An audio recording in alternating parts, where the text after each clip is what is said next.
In the 15th century, Europeans discovered America. They would call the continent the New World. But although these lands had been unknown to Europe, there was nothing new about them. And indeed, they had a long and prestigious history.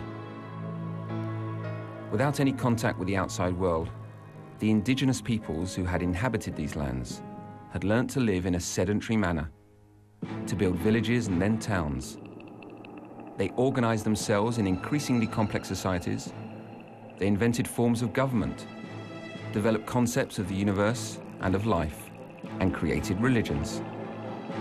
If certain peoples have left practically no traces of their existence, others have bequeathed magnificent legacies that testify to the greatness of these lost worlds. The Mayans, Aztecs, and Incas illuminated the history of an entire continent.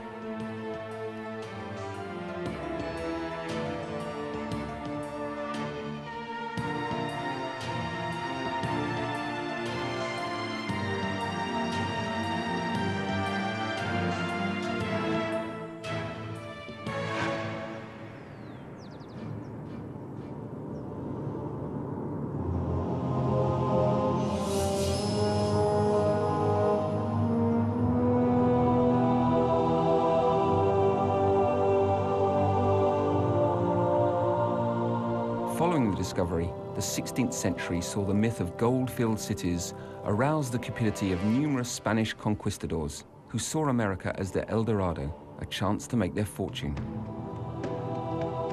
The conquest was violent.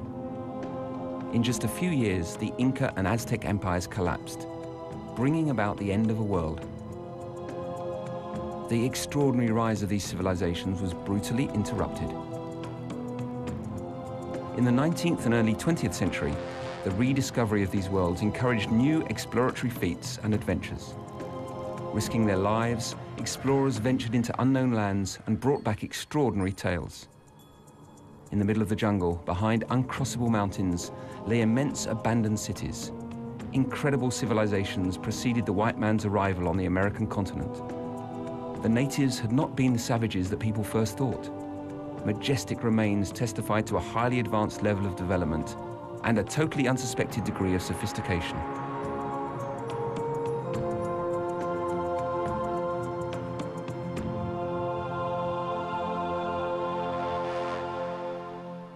Two clearly distinct groups emerged.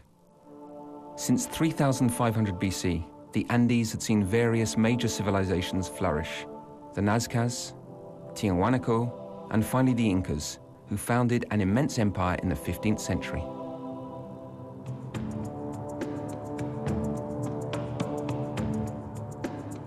The Maya and the Aztecs belonged to the Central American civilizations, which shared a common culture from around 2500 BC. The Maya civilization first develops in the forests of Guatemala and Chiapas around 250 to 300 BC, reaching its height in the 8th century. Cultivated and refined, the Maya people build imposing cities dominated by temples and palaces. This is Tikal, the biggest and most powerful Maya town in the Petén jungle region of Guatemala.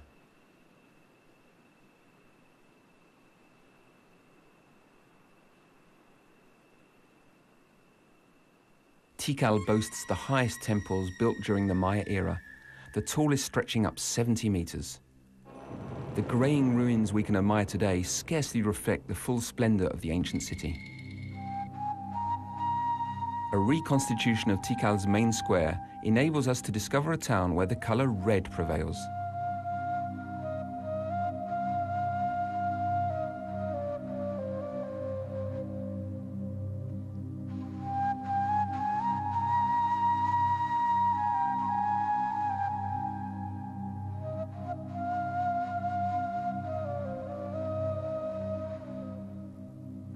In their initial research work, scientists sought to understand the purpose of these pyramid-shaped temples. They were not necessarily dedicated to gods.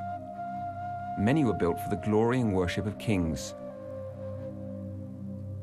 In the 1950s, in the depths of this tunnel, archaeologists discovered a funeral chamber. Inside was the skeleton of a man covered in jade jewelry, the Maya symbol of life and immortality. This was the king Jasor Chan Kaiwil, who ruled over Tikal until 734 AD. Like the Egyptian pharaohs, Mayan kings were buried in pyramids and organized their own cult worship.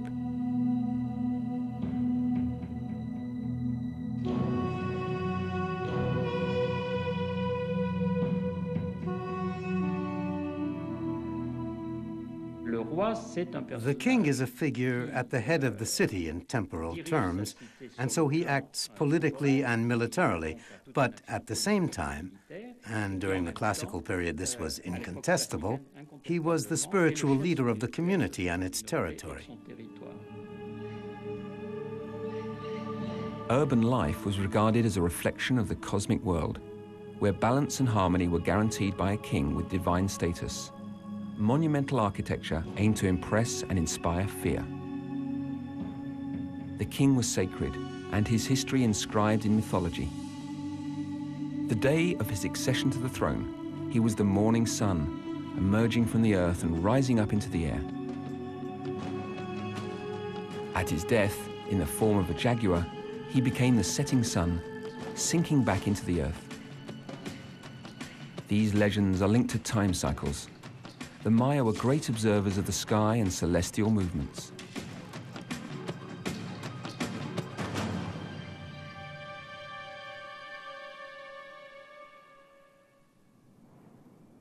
At Chichen Itza, a city in the Yucatan, stands one particularly interesting monument, an astronomical observatory with a 360-degree view of the sky.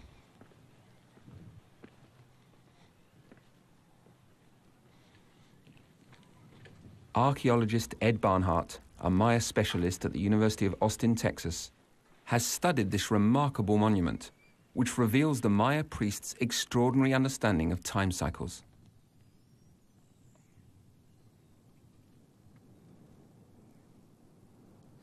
This one here is used by taking one corner of the window to the outside corner of the window, lining up your line of sight so you see just the sun. This is exactly east-west on equinox today. Using this, we move out a full 27 degrees more to directly the place where Venus can rise at its farthest northern point on the horizon. Mayan priests tirelessly scanned the skies, seeking to decipher man's fate in the stars and to foresee the dates of battles and coronations. On n'est pas dans un système d'observation désintéressée. This isn't an observation system just for the sake of it. What's at stake is observing current events and the past in order to imagine what tomorrow might bring, and the integration of all these events into cycles. Because the vision of time for them, as with other Central American peoples, is totally cyclical. Certain cycles are likely to be repeated, and time is likely to be interrupted one day. And so there's a need to have a clear vision of all these events, particularly at night, which can tell us about our possible future.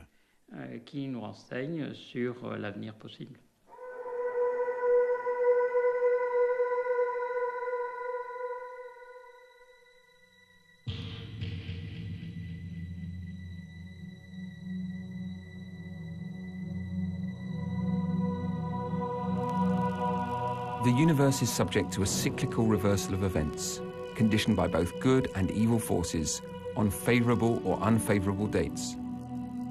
But this extensive knowledge of time cycles also has a practical application for farmers. Astronomers can tell them when to plant, when to harvest, and what work should be carried out. Everything in their society depends on time cycles. Today, Maya descendants use slash-and-burn farming techniques. During the dry season, they set fires, clearing farmable areas in the jungle without tools and using the ashes to fertilize the soil.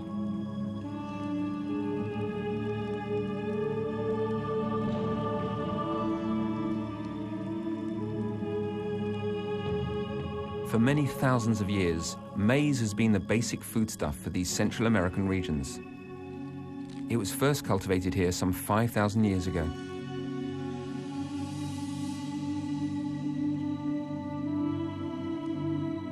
Originally, the plant had only a few small ears, providing barely a dozen grains. By selecting and growing the fattest and best-shaped grains, the local people succeeded in creating maize as we know it today. The Maya people define themselves as children of maize. Their legends recount how the gods created the first man from maize paste. Presence today of these families in the very place where up to 70,000 of their ancestors once lived raises a number of questions. How did the ancient Maya population manage to live in vast communities when the natural environment here today only enables small groups of people to survive? Slash and burn farming also raises a tricky problem. The soil is rapidly depleted when not allowed to remain fallow. The Maya mastered various agricultural techniques that provided them with greater yields than today, but these were still limited. In the 8th century, Maya cities were growing extensively. Population increased them beyond their production capacities and so led to periods of famine.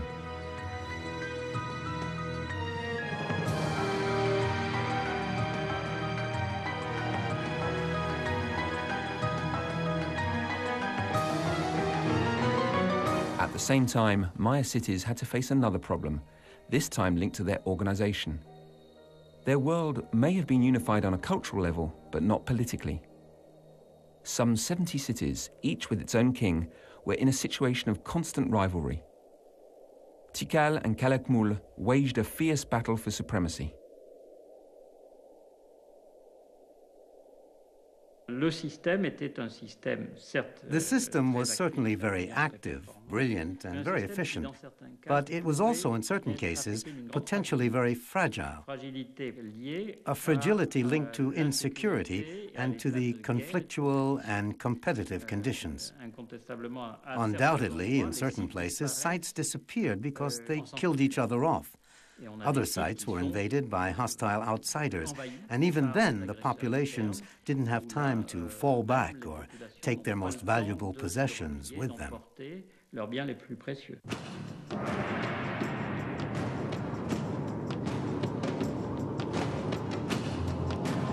In their early research work, scientists believe, a little naively, that they were dealing with a peaceful people. They know today that this was not the case.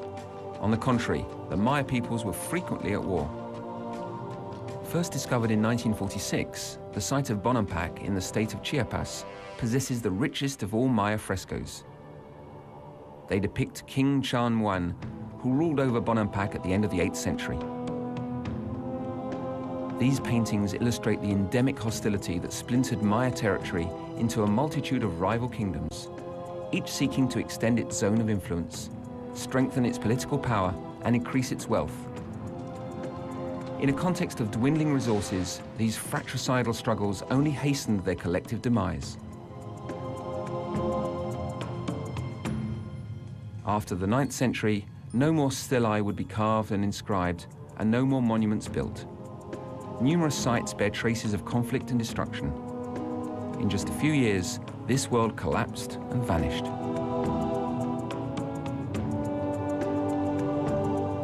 The Aztecs, nomads from the north, came later, settling in the Mexico basin in the 13th century. Impressed by the monumental pyramids of Teotihuacan, abandoned for centuries, they imagined that the city had been the work of the gods. Even today, we don't know which people built this city.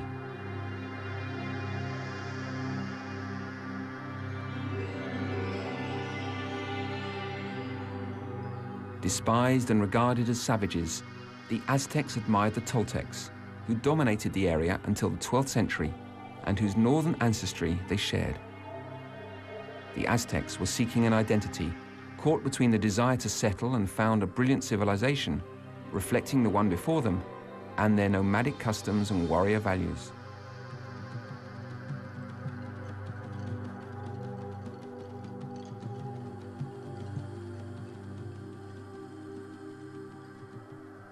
The Aztecs ultimately are a people with a double-edged philosophy and attitude. We are the heirs and successors of our predecessors, and notably of the most famous among them, the Toltecs. We've adopted all the values of the civilizations that preceded us, and we shall be the cultivators, a people with civilized behavior, but at the same time, we have northern origins. We're descended from the Chichimecs. We come from the north. We're descendants of hunter-gatherers, brave people who were sun worshippers. And we are proud of these origins, too.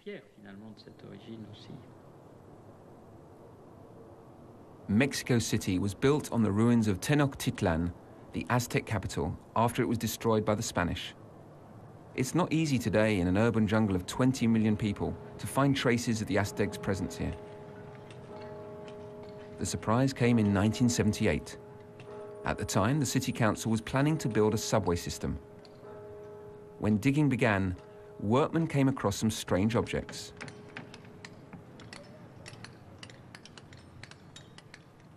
Archaeologist José Alvaro Barrera Rivera recalls this incredible discovery.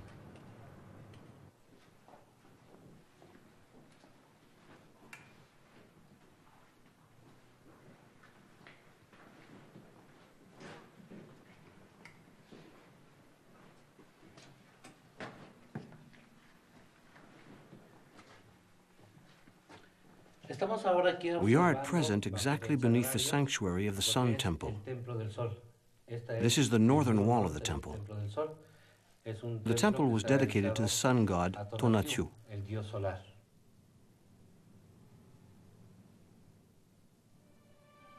Traces of the Aztecs had been found. The Spanish built the new city's cathedral on the remains of the former Aztec capital's Sacred Heart. A dozen temples had been built here. Archaeologists have succeeded in reconstructing the history of the most important one, the Great Temple.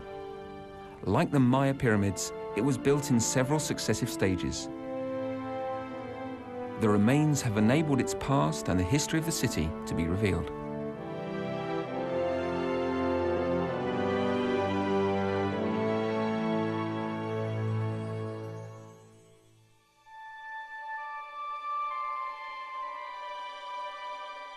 Where Mexico City stands today, at an altitude of 2,200 meters, 500 years ago, there stretched a lake, Texcoco. On an area of marshland, the Aztecs would build a lakeside city, creating artificial islands. A Venice for the Americas, the incredible Tenochtitlan. This capital was home to some 300,000 inhabitants when the Europeans arrived, unable to believe their eyes. Tenochtitlan was one of the world's greatest metropoles at the time. In the center of the city, its Sacred Heart with the Great Temple, whose remains we have now found.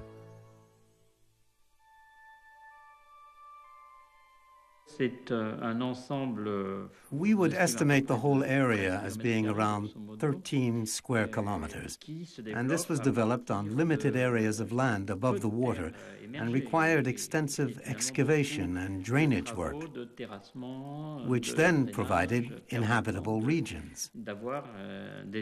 It's true that in terms of public works, it was quite a colossal undertaking, and all the more spectacular in that it was completed in just a few decades.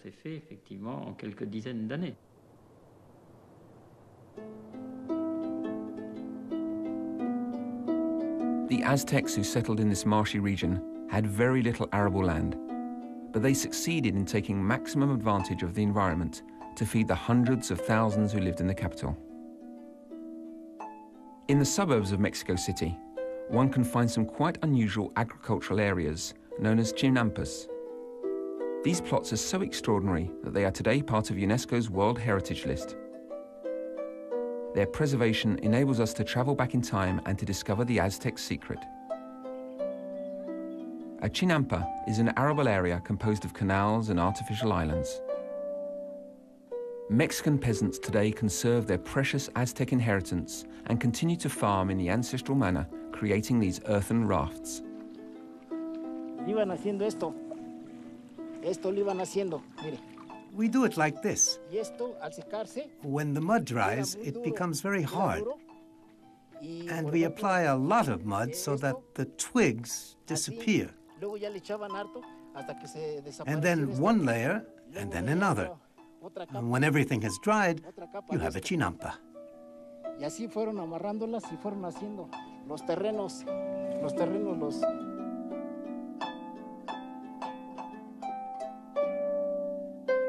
These floating gardens, built around the city, were capable of feeding a population of several 100,000.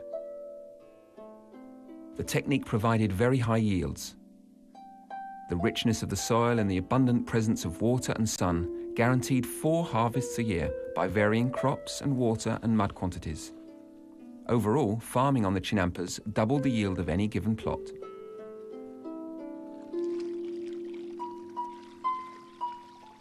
Maize, as the mainstay of Aztec agriculture, was regarded as divine.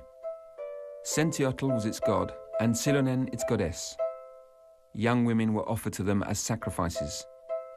As a guarantee for the quality of the harvests, they were beheaded, like the ears and cobs of maize that were cut down.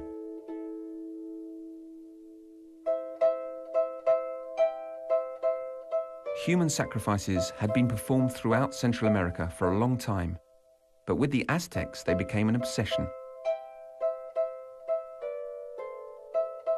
When the conquistadors entered the Great Square in Tenochtitlan for the first time, they were horrified to see the steps of the Great Temple bathed in blood.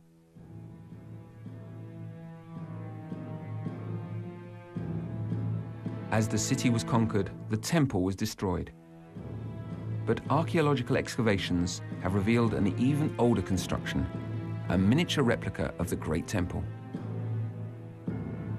On one platform stands a black stone intended for sacrifices.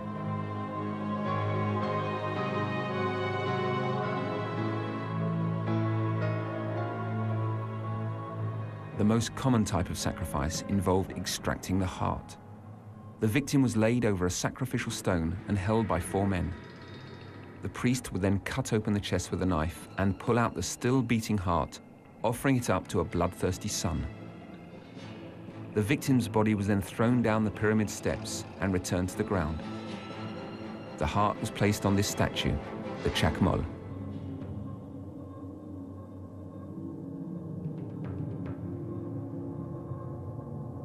The explanation for these rivers of blood is inscribed in the sunstone. This 3-meter-60 sculpture, weighing 20 tons, is a calendar, marking the disappearance of 4 suns through cataclysms. Ours, the 5th, is also in danger. It first appeared through a god's self-sacrifice. Setting fire to himself, he reappeared, transformed into a star. But this new sun didn't move. The other gods therefore offered their own blood to bring it to life. In this way began the cosmic drama in which humanity now played a role. For the sun to continue along its course, it had to be fed every day with precious water, in other words, human blood.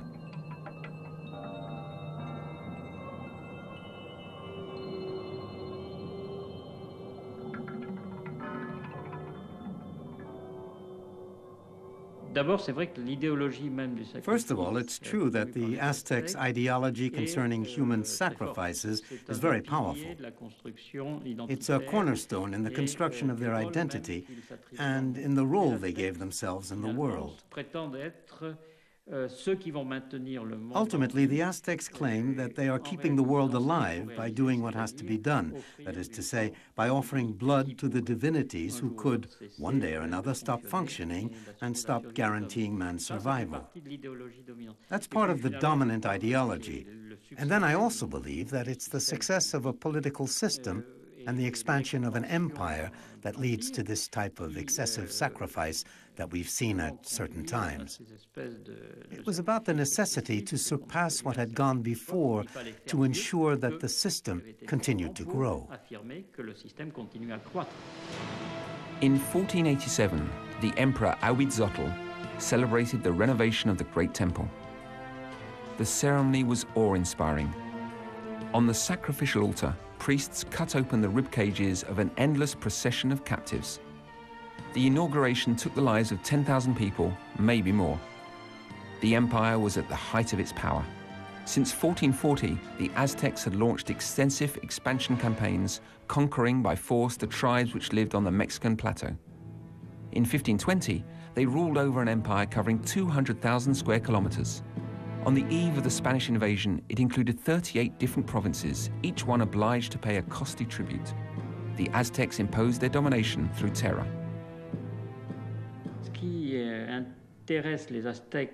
What interests the Aztecs and what lies at the basis of the great architecture that represents their empire is the control of various territories to exact tributes, to obtain riches and recognition as a superior authority. But it's not about physically taking hold of these possessions with the subsequent population movements and colonization over an absolutely colossal area. It's more a case of warlike raids, where they do actually wage war, or in many cases, just rely on threats, in such a way that they obtain the allegiance of a certain number of territories, which then adhere to the imperial system. They recognize the supreme authority of Tenochtitlan. They recognize the supreme authority of the Tlatoani, of the emperor. They recognize the fundamental importance of a divinity, the Aztecs' divine guardian, Huitzilopoctli, the god of the sun. But at the same time, to a certain extent, they have the right to continue to run their own affairs, as long as they continue to guarantee that recognition and the payment of their tributes.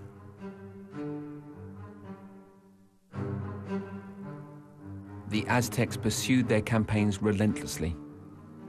On the front lines were the most valorous soldiers, who belonged to prestigious knighthoods, such as the Eagle Brethren, whose helmets were shaped like eagles' heads.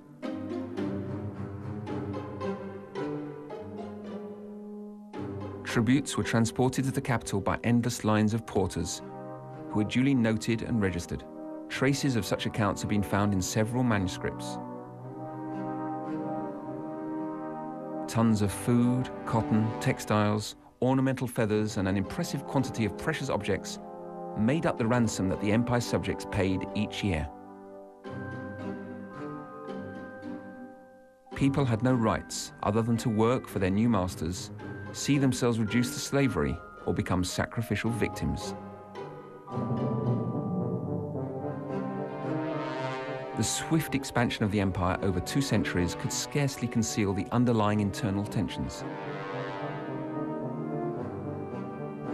Tenochtitlan was the Aztecs' showcase, and their mighty power demanded a heavy price.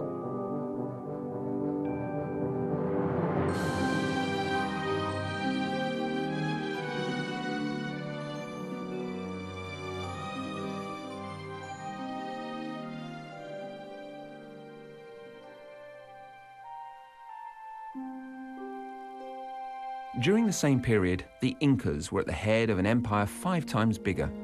It stretched some 4,000 kilometers from Ecuador to modern-day Chile and covered 950,000 square kilometers. The Inca people conceived of an organizational system capable of running this vast territory made up of a whole conglomerate of different tribes.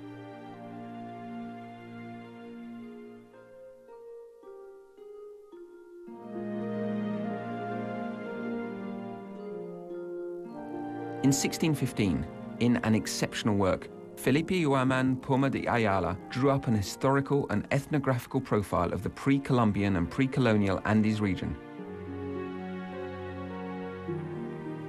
His life's work, it was combined with a virulent indictment of the Spanish authorities' excesses regarding the indigenous populations.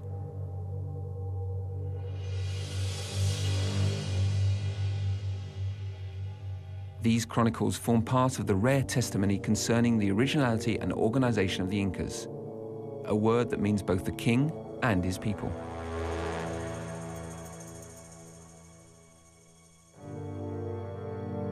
Legend claims there were 13 Incas, but the first 8 were probably mythical. They may have been chieftains. The Inca people was then not distinguishable from other tribes in Peru. With the ninth Inca, their history really begins. Inca power soon grew and surpassed that of a small state. A man of great military abilities, Pachacuti initiated the Inca Empire's dazzling expansion. To the north, he conquered the kingdom of Chinu. To the south, he pushed as far as the Nazca Valley.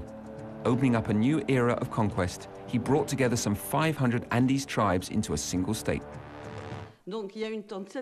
There was a real attempt, working with a central authority, to harmonize a wide range of clearly very different entities within an empire. These differences were all the more real in that the empire spread from Colombia to Argentina and to Chile in the south, and had to deal with a number of regions that were geographically and ecologically extremely varied. Pachacuti proved to be a remarkable administrator. Families led a communal life. They didn't own their lands privately, but worked on land belonging to the community. Each region had to produce for the empire, depending on its specific characteristics. The Inca invested his empire with a solid and efficient administrative structure run by a caste of civil servants. In order to ensure economic exchanges among the empire's different chiefdoms, the central authority needed a road network to link them together, but this was the Andes, the highest mountain range in the world after the Himalayas. To cross rivers, the Incas became past masters in building suspension bridges, inventing increasingly sophisticated techniques, many still used today. The construction of this bridge gives a good idea of the manpower required. It's an impressive image, very much up to date, of the organization that's necessary in the Andes, where every project demands the participation of everybody. This collective labor was one of the Inca Empire's fundamental principles.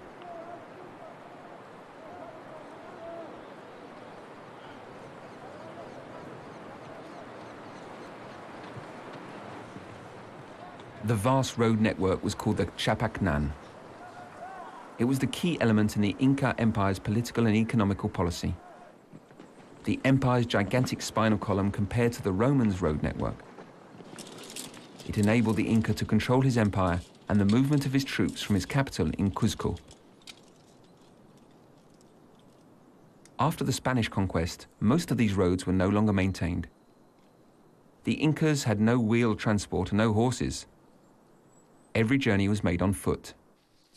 This mode of transport was not for the Spanish, and so they abandoned the roads. At altitudes between 1,000 and 4,500 meters, 40,000 kilometers long, these roads were sometimes 15 meters wide. They linked inhabited areas, administrative centers, agricultural areas and mines, as well as places of worship.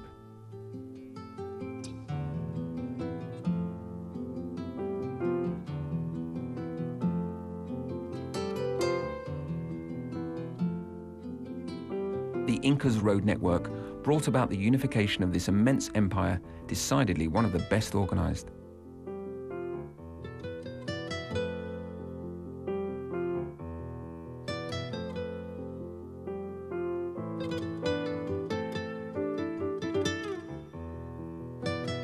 Relays of runners could spread information at an incredible speed. From the Incas' palace, they could reach the furthest parts of the empire in 2 days. The Incas had no writing. To compensate for this, they developed an original system using this object, the quipu, made up of several colored and knotted threads. Each color and length had a coded meaning. The quipus enabled public finances to be managed quite effectively. The economy was controlled through various intermediaries.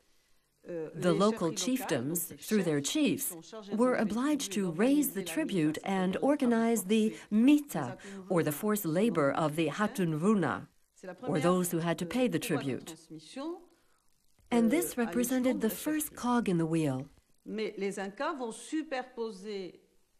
But the Inca imposed a whole administrative system on the chiefdoms, with people, for example, who were in charge of monitoring mining activity, and with civil servants for every part of the empire called suyuyokapu.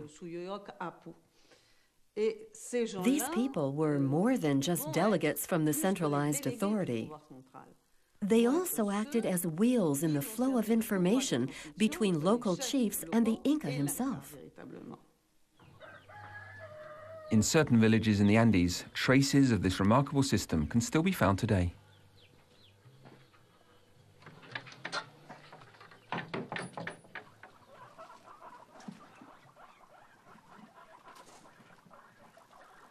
In the village of Maja, between Cuzco and Machu Picchu, an old man of 77 holds one of the keys to the enigma. Paulino Sinchi Roca is the descendant of a noble family endowed with certain privileges which will enable him to work a salt mine. A document from the 17th century confirms this privilege, dating from the colonial administration.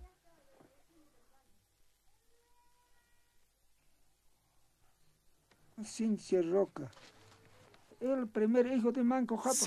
Roca is the name of my family and also of the second Inca, the first son of Manco Capac, the first Inca. It means the master of stones. The Inca taught men how to find salt and how to use it. After that, he built roads everywhere for the use of everyone throughout the empire.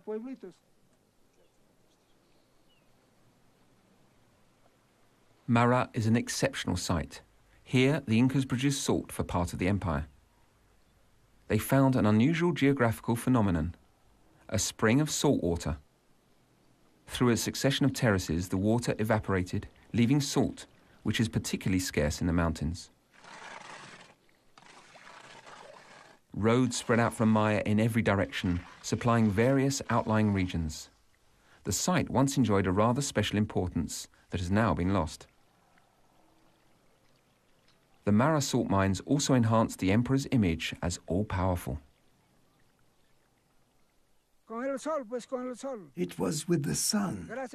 Thanks to the sun. The Incas adored the sun.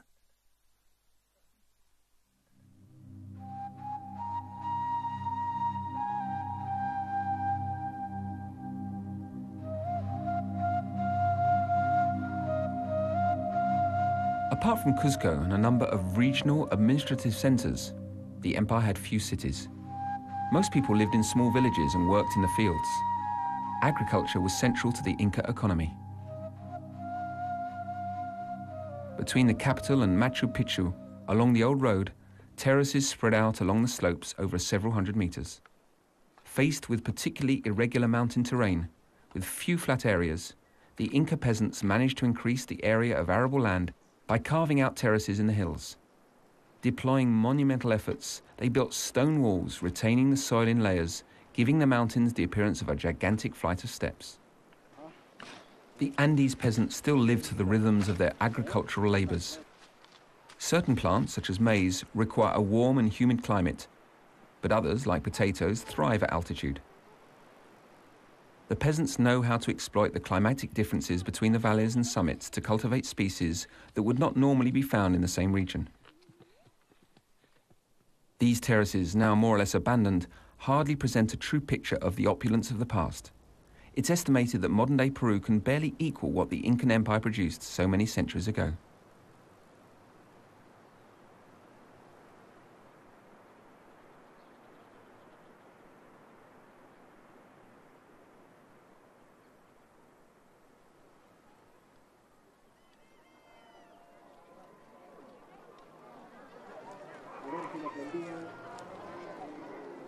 Today, in the outskirts of Cuzco, families gather at local markets to exchange their surplus foods and a few handcrafted products, swapping and bartering.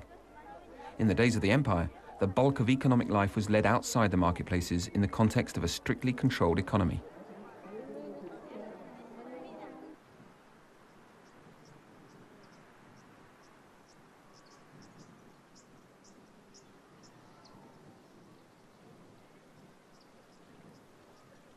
These constructions, known as colcas, were state-run warehouses.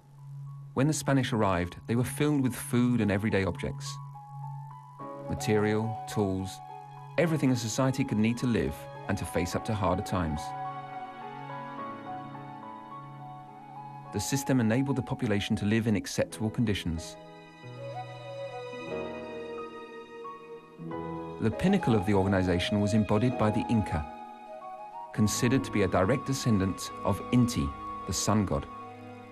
He assumed all political and economic powers, but his legitimacy was basically religious. The Inca was a sacred being who staged his own divine origin.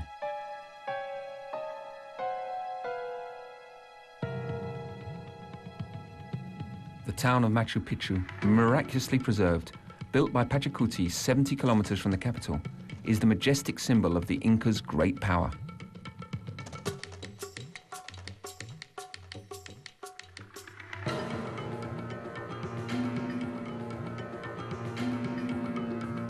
The Incas dreamt of greatness. They believed they were at the head of an empire that could last forever.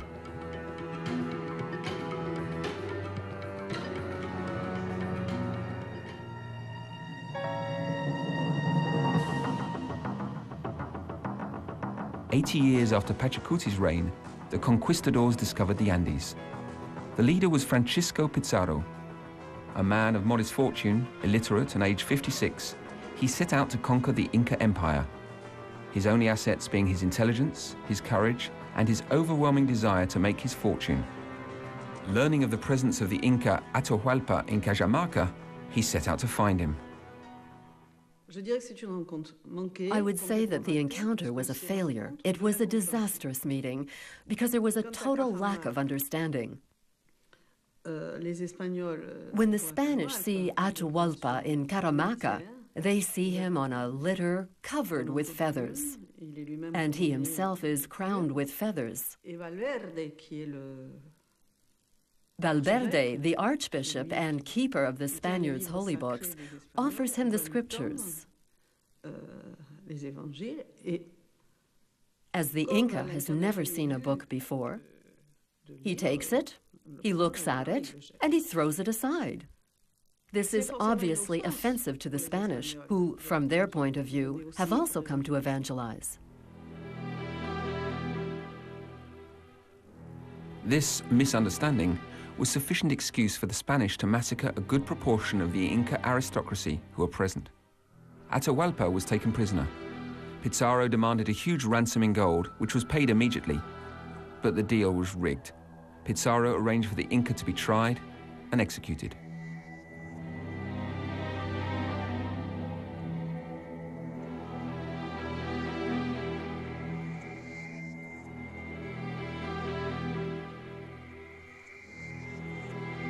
Faced with a headless and divided empire, Pizarro overcame the Inca's resistance.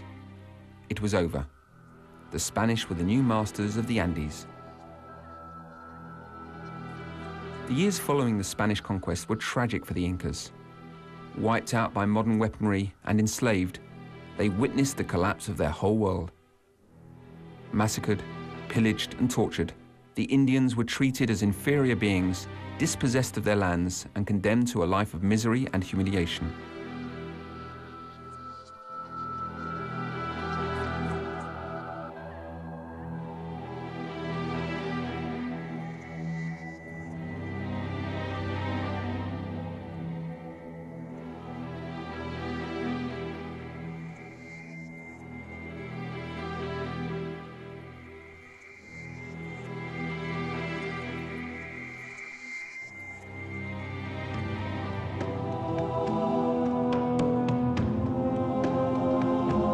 A few years previously, in 1519, the conquest of Mexico by Hernán Cortés provided one of the most extraordinary encounters between history and legend. For the Aztecs, the year 1519 coincided with the exact year their legendary calendar foresaw the return of Quetzalcoatl, the divine plumed serpent. In the presidential palace in Mexico City, Diego Rivera's frescoes relate this episode in the country's history, when a world came to an end in just a few months. For a long time, the Aztecs really didn't understand what was going on, what was at stake, and what might happen. They didn't envisage at all that these astonishing strangers, whom at some point they had taken to be gods, could represent the death sentence for the world as they knew it. l'arrêt de mort de leur système à eux et la prise de contrôle de leur système à eux. When they finally realized, it was already a bit too late. A lot has been said about the disparities in technical resources, the Spanish weapons, the fact of having horses and dogs, etc. That played a part, but perhaps only marginally. I think the conquest would have taken place in any case, sooner or later, because that part of the world had been discovered, and the Spanish crown and all those people who represented it were determined to settle there and to conquer these new horizons. But what certainly played a major role, and which explains how things happened as they did in Mexico, was the very great intelligence of the leader, of Cortés. He very rapidly understood that the empire was fragile, that there were internal adversaries and whole populations against the empire. And so he reinforced his handful of men with auxiliary troops in their tens of thousands, and they made up his battalions at the decisive moments.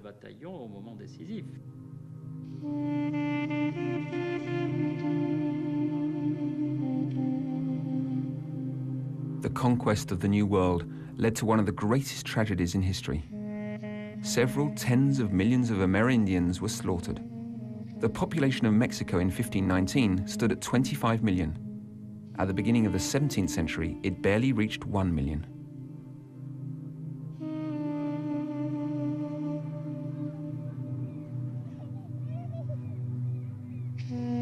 Almost 500 years after these harrowing events, in Mexico and in Guatemala, numerous Amerindian communities have preserved the traditions and beliefs of their ancestors.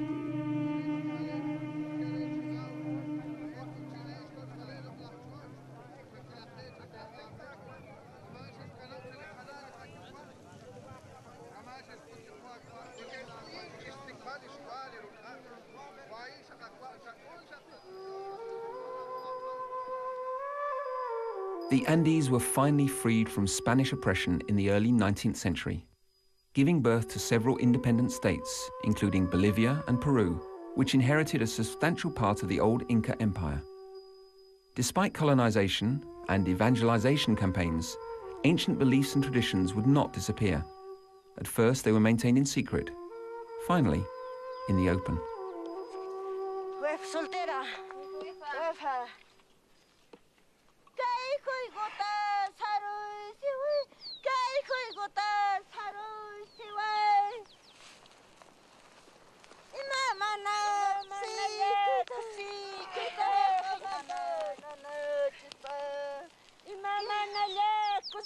These peoples of America remember with pride their glorious past and pursue a long, long history that is theirs alone.